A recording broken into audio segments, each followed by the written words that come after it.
dengan Detikedu. Kenapa disebut lubang buaya? Sejarah sumur maut pahlawan. Revolusi.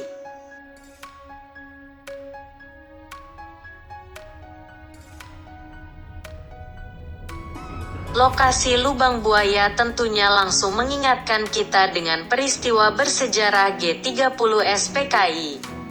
Namun, apakah Detikers tahu kenapa tempat tersebut dinamakan demikian? Sebetulnya, nama lubang buaya sendiri sudah ada sejak sebelum kejadian G30 SPKI. Lubang Buaya adalah sebuah nama jalan yang ada di Kelurahan Lubang Buaya, Kecamatan Cipayung, Jakarta Timur. Namun, adakah kaitannya lubang buaya dengan hewan reptil buaya? Mengapa bisa disebut demikian?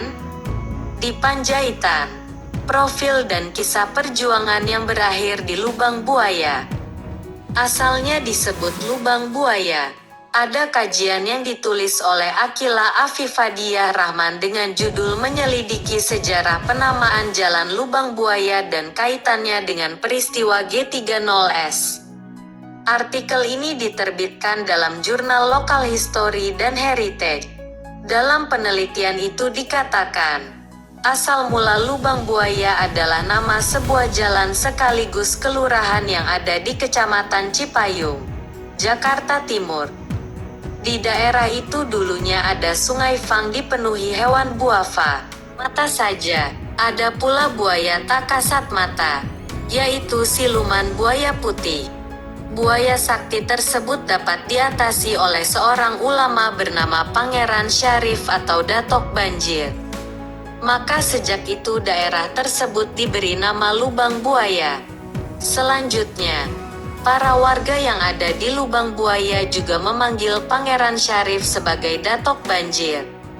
Mereka yakin sosok tersebut punya kemampuan yang tidak dimiliki oleh orang lain.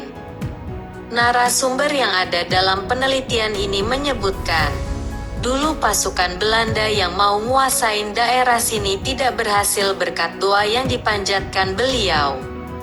Waktu itu, sepenglihatan pasukan Belanda, daerah Lubang Buaya terlihat seperti lautan sampai akhirnya tidak jadi menyerbu kawasan Lubang Buaya. Daerah Lubang Buaya akhirnya jadi tempat pembunuhan dan pembuangan 6 perwira tinggi dan 1 perwira menengah TNI AD.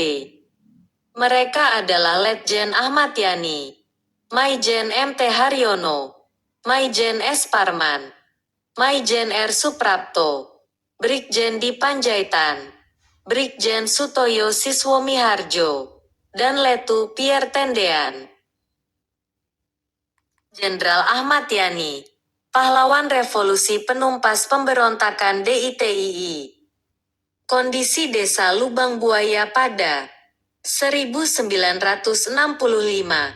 Berdasarkan arsip Detiks, desa Lubang Buaya pada tahun 1965 tidak ramai seperti sekarang. Saat itu di Jakarta Timur masih berupa kebun dan hutan, termasuk di dalamnya hutan karet dan kondisinya masih sepi. Selain itu, di desa Lubang Buaya pada waktu itu, hanya ada 13 rumah yang letaknya bersebelahan, tersebar jauh. Satu area juga hanya memiliki 3 rumah dan 1 sumur. Itulah asal mula kenapa lokasi yang berkaitan dengan G30 SPKI ini dinamakan Lubang Buaya. Bagaimana menurut